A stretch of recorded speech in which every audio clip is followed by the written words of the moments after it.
Nous allons voir dans cette vidéo comment paramétrer un copieur de trade. Nous allons passer des ordres et puis essayer de passer aussi un compte propre firme puisque nous sommes sur une matinée fériée aux États-Unis, donc une matinée de range. Donc, on va travailler un petit peu les trois. Alors, premier élément, je vais réduire ici. Premier élément, comment mettre en place mon copieur de trade. Si vous êtes sur Atas, attention, chaque copieur de trade est différent. Donc, si vous êtes sur Atas, vous devez d'abord connecter, bien entendu, vos flux. Donc là, les flux sont connectés. Et je vais créer d'abord mon groupe de travail. Et le mien, il n'y a pas de groupe de travail, donc je vais faire ajouter ici, ou vous pouvez tout simplement ajouter sur le petit plus ici ou ici. Alors, le groupe de travail, je vais donc avoir le compte, ce qu'on va appeler le compte maître. Donc, je vais prendre un compte PA, voilà, pour faire le compte maître. Je vous conseille de faire ça, puisque souvent, sur les comptes PA, vous êtes un petit peu plus attentif que sur les comptes d'évaluation. On va essayer de passer plusieurs comptes propres firmes en même temps. Donc ici, vous avez plusieurs éléments. La première chose, ce sont les positions. Est-ce que je vais traiter les positions ou les ordres? La différence entre une position et un ordre, c'est que si j'achète sur le compte PA, eh bien, j'aurai bien un achat sur les autres comptes, peu importe le cours. Si je prends les positions, si je demande à passer un ordre en position à un prix déterminé, si tous les ordres ne sont pas exécutés, eh bien, à ce moment-là, j'aurai qu'une partie des ordres exécutés. Alors, sur position, tous les ordres seront exécutés à des cours éventuellement différents. Notification et confirmation manuelle, si vous voulez rajouter ça. Moi, je vais laisser ça comme ça. Sur les comptes, donc je vais maintenant ajouter les comptes qui seront copiés. Donc, je vais cliquer sur le compte ici. Je vais prendre, par exemple, 3 comptes, donc le 95. Je vais ajouter un deuxième compte. Donc, vous voyez qu'ils vont disparaître de la file. Le 95 n'est plus là. Je vais prendre le 85 et je vais ajouter, on va en faire même 4. Alors, n'en faites pas trop à la fois. Dans votre gestion des risques, c'est important d'en faire qu'une partie, de ne pas faire tous d'un coup pour garder un petit peu de volume. Donc, on va essayer d'en faire 4 au maximum. Allez, on va faire un dernier. Et le 70. Voilà, je vais les ajouter. Donc, vous voyez qu'on a créé un groupe ici. Je vais juste vérifier sur l'ensemble de mes comptes. Vérifiez bien que ce soit des comptes qui ont par exemple le même montant. Si jamais ce sont des comptes qui n'ont pas le même montant, donc on est bon, j'ai des comptes qui ont le même montant. Si ce sont des comptes qui n'ont pas le même montant, vous avez vu, je vais vous remettre les paramètres, que vous pouvez mettre des coefficients différents. Par exemple, si j'ai un compte 50 000 puis un compte 300 000, eh bien, je vais pouvoir mettre un coefficient différent. Par exemple, je traite des micro-lots. Un micro-lot sur mon compte PA, eh bien, qu'est-ce que je vais faire? Je vais mettre 3 micro-lots sur le compte copié qui sera plus important. Donc, vous pouvez jouer avec ça. Vous pouvez inverser les trades. Par exemple, si vous voulez valider un compte de propre firme à un moment où on va avoir une statistique, certaines propres firmes l'autorisent. Si jamais vous voulez valider un compte à ce moment-là, au moment où vous avez une statistique, eh bien, vous pouvez tout simplement le réaliser de cette façon-là. Alors, inversé. Donc là, en rentrant, on fera un test en rentrant ça. Eh bien, si je valide un compte, si je valide un ordre, je valide mon ordre, je vais avoir une partie à l'achat. Et bien, sur les comptes qui seront inversés, ils passeront automatiquement à la vente. J'arrive par exemple sur un support important. Pour valider ma propre firme, je suis prêt à perdre un certain nombre de comptes. Donc, sur des comptes que je suis prêt à perdre, j'en mets 2 à l'achat, 2 à la vente, typiquement. Voilà, donc ça vous permettra sur le copieur de faire ça. Cliquez sur changer. Mon copieur est maintenant actif. Je vais cliquer sur play, le bouton play. Attention, voilà. Et là, nous sommes prêts à copier. Si je veux arrêter le copieur, je clique sur pause et c'est marqué ici, la copie a été interrompue. Démarrer la copie et vous voyez qu'on passe sur le bouton play ici. Alors, on va mettre tout ça en application et je vais vous montrer un petit peu comment ça va fonctionner. Donc, premier élément, je vais donc sélectionner le compte que nous avons décidé d'être le compte maître. Je vais prendre, par exemple, le marché du Nasdaq, puisque nous sommes le matin, que le marché bouge assez lentement. Vous voyez qu'ici, nous avons… Alors, on va baisser ce graphique, puisque ici, c'est le S&P. Et je vais vous mettre le Nasdaq qui est ici. Je vais mettre le matin, par exemple, en 144 ticks pour avoir un petit peu plus de détails sur les opérations qui vont arriver. J'ai installé la VPOC, puisque la VPOC, c'est un niveau, si vous avez bien regardé les vidéos sur le VPOC, qui est souvent retracé. Donc, on va aller rechercher. On est sur du plus 1,52. Attention, on est sur un marché très haussier. Est-ce qu'on a touché les plus hauts? C'est une bonne question. Je ne sais pas encore. Pour passer mes comptes Proxion et pour avancer, donc qu'est-ce que je vais faire? Ben, je vais attendre un niveau en particulier. Je vais attendre un niveau en particulier. Pour atteindre ce niveau en particulier, je vais dessiner, par exemple, mes supports et mes résistances. Donc, voilà. Ici, par exemple, voilà. Je sais qu'à chaque fois qu'on arrive sur du 65, vous avez vu que le marché monte à 85 et redescend. Donc, je vais voir si le niveau 65 est régulièrement repris. On a un 68 ici, vous voyez que le marché va tout doucement. On a un 68, on va attendre un tout petit peu, petit retracement ici, éventuellement. Ici, on est sur du 144 ticks, ici, également sur du 144 ticks. Voilà, donc on a un petit retracement qui avait été en cours, le marché remonte un petit peu. Et pour la partie du copieur de trade, je vais pour la partie du copieur de trade, on peut mettre un stop à 64. Je vais vous montrer comment ça fonctionne. Donc, on va passer un ordre d'achat. J'attends juste un tout petit peu. Je suis sur le Nasdaq, pas le micro, mais le Nasdaq, pour essayer d'aller un petit peu plus vite, puisqu'on est sur la matinée. On a le marché qui vient se poser. Alors, ne vous précipitez pas, surtout. L'important, c'est vraiment d'être patient. Et on va regarder un petit peu comment ça fonctionne. Le marché descend un petit peu. J'atteins un niveau 64, donc je vois qu'il y a un petit peu plus de volume. Voilà, ici. On va voir un petit peu comment le marché va venir chercher ce niveau.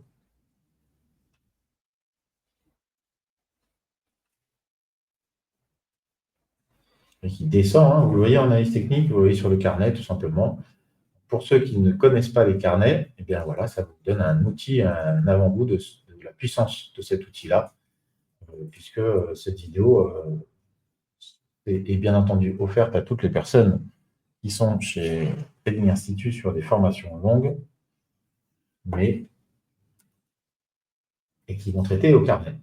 Alors, on arrive sur un support, vous voyez qu'on a les deux indices, S&P 500 et Nasdaq. Le S&P 500 arrive bien sur son support en majorité. On va même supprimer cette minimale puisqu'on en a deux. On se rapproche du VPOC. Vous voyez qu'on est là, hein, on vient rechercher le VPOC. On va attendre un petit peu. Je regarde dans mon carnet si j'ai un petit peu plus de volume pour l'instant. 65, on a vu que ça réagissait bien.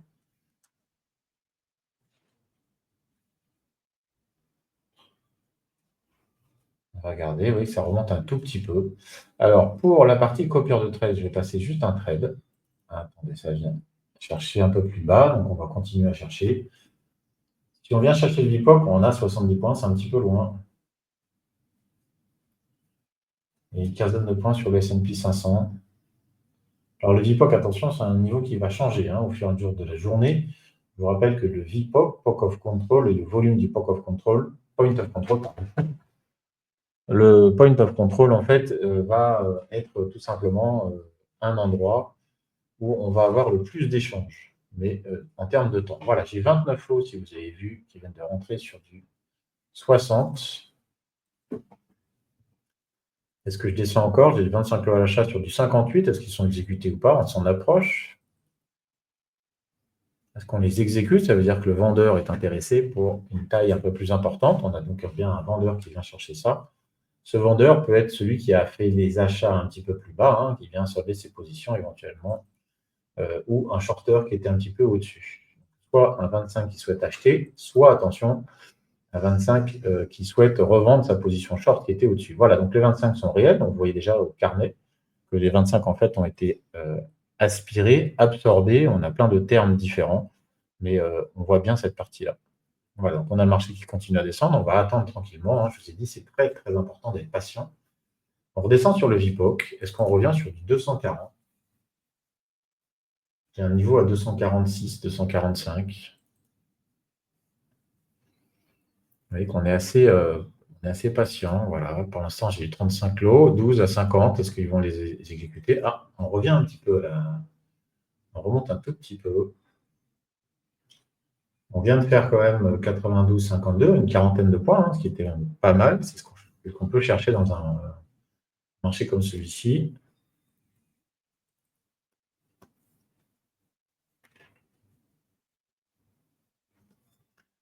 On patiente, on attend. La patience reste l'arme du trader.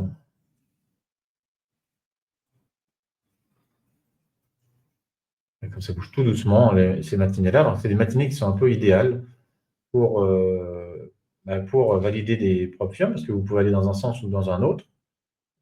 On a à un moment des phases d'accélération. Voilà, on a une petite phase d'accélération ici aussi. On reste là. Pour l'instant, on exécute 45. Pardon, le 45, la 51, pardon. On exécute. On va continuer certainement à descendre encore un petit peu. 45, 47. On revient chercher 45, 47. Alors, on va voir s'il tient. Je ne sais pas s'il tient.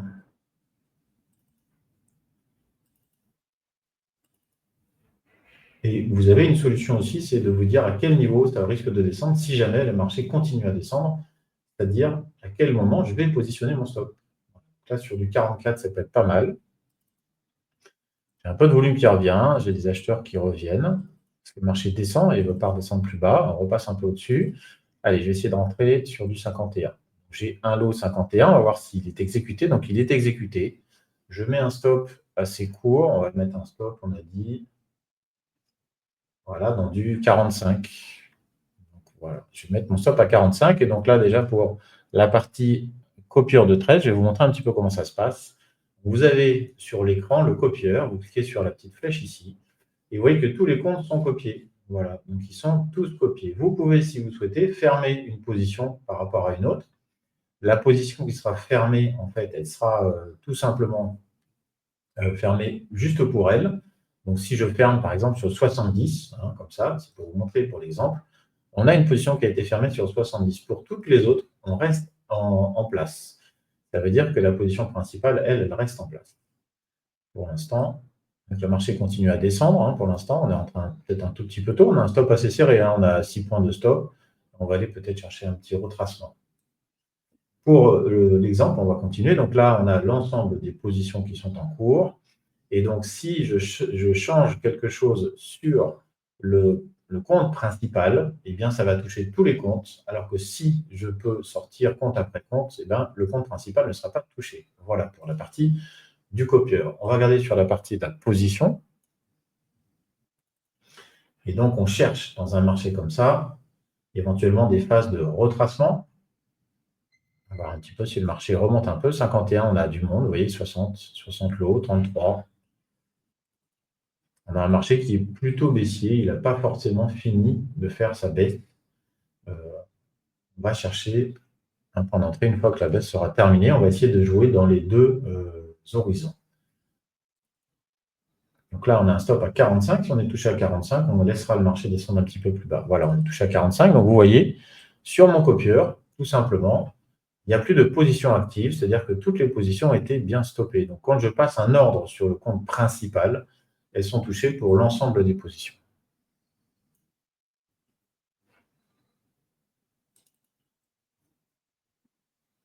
Voilà. Pour cette stratégie de valider des comptes au fur et à mesure, vous avez la première qui était sur les statistiques. Vous avez vu, on l'avait fait aussi sur du gold, parce qu'il y a peu de retracement. Là, pour l'instant, sur le Nasdaq, l'idée, par exemple, c'est de faire ce qu'on appelle du DCA, c'est-à-dire de rentrer des positions de plus en plus bas dans un sens principal en essayant de trouver le point bas avant ce fameux retracement.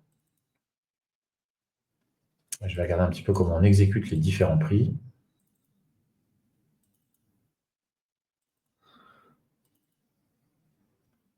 On continue à descendre. Donc, le vendeur, qui est un petit peu plus gros que les acheteurs, arrive dans un bas de range. On est sur le 43 ouais, pour l'instant. On fait un mix analyse technique, analyse carnet, pardon.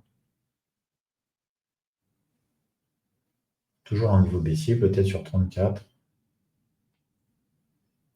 On a fait une jolie baisse pour l'instant. On a un vendeur qui nous emmène le marché vers le bas. C'est plutôt intéressant. Pourquoi? Parce que le marché prend un petit peu de volatilité et ça va nous permettre, après ça, de pouvoir retracer.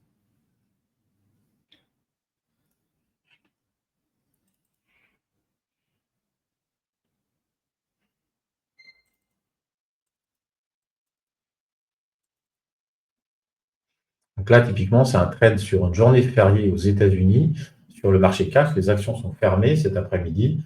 Nous, on est le matin et on va traiter uniquement le marché des futurs. Donc, lui, il est ouvert. Et vous voyez comment on traite le marché des futurs. Beaucoup au graphique. On va regarder un petit peu où est-ce qu'on a des points de retracement éventuellement. Quelqu'un qui revient un petit peu. Alors, il faut savoir que celui qui short en haut, il a besoin à un moment de racheter. Et donc, ils vont nous emmener dans un sens ou dans un autre. Est-ce qu'on est arrivé sur le point d'achat? Je vais essayer de rentrer un 44. On va voir si le 44 veut bien rentrer.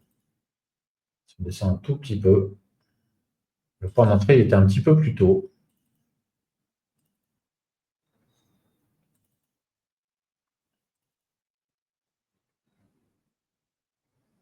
Ce qui redescend un tout petit peu. Ah, on a presque été exécuté. 44,75, il n'a pas pris. Il est reparti. Donc on est rentré un peu tard.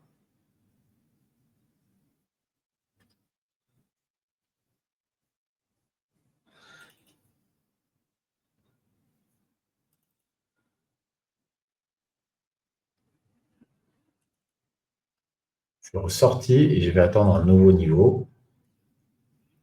On a une jolie baisse. Voilà, le marché revient un petit peu, retrace un petit peu. Le spread se resserre.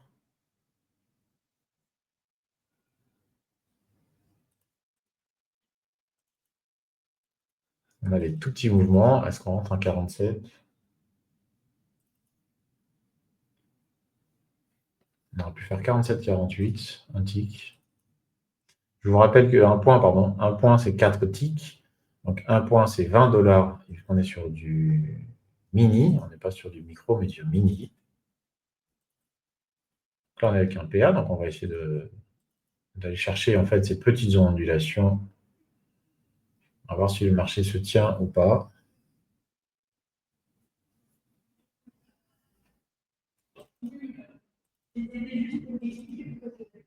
Ouais, il revient là. Dommage que le 44 ne soit pas rentré. On est un peu tard sur l'opposition.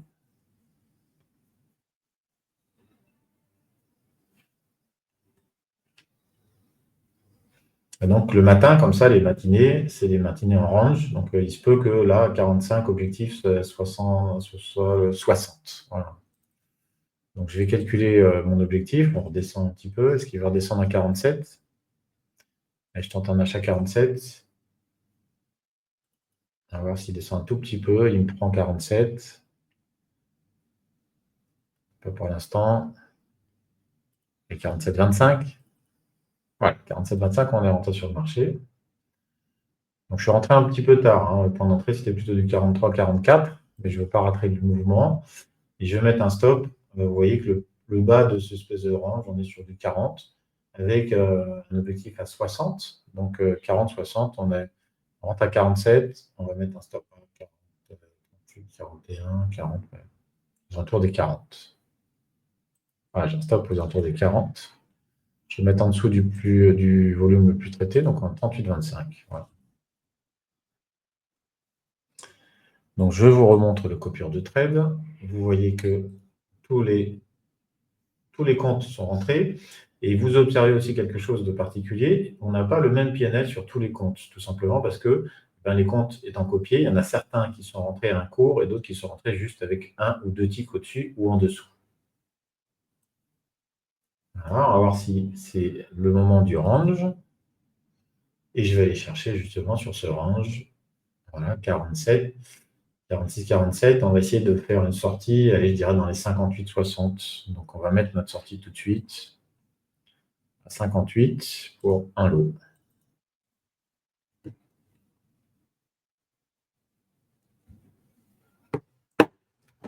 Accélère un petit peu.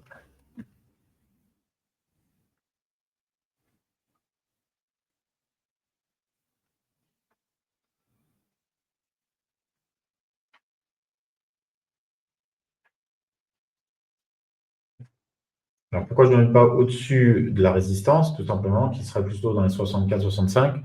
C'est pour augmenter ma probabilité de gain. Et là, maintenant que j'ai un certain gain, je vais annuler mon risque, c'est-à-dire je vais déplacer tout simplement mon stop. Je vais mettre break-even plus 2, et puis je vais regarder si le marché va bien monter. Pour l'instant, il a l'air de vouloir monter. Est-ce qu'on vient chercher la petite EMA ici? On va essayer peut-être de gagner encore 2-3 ticks, on va voir.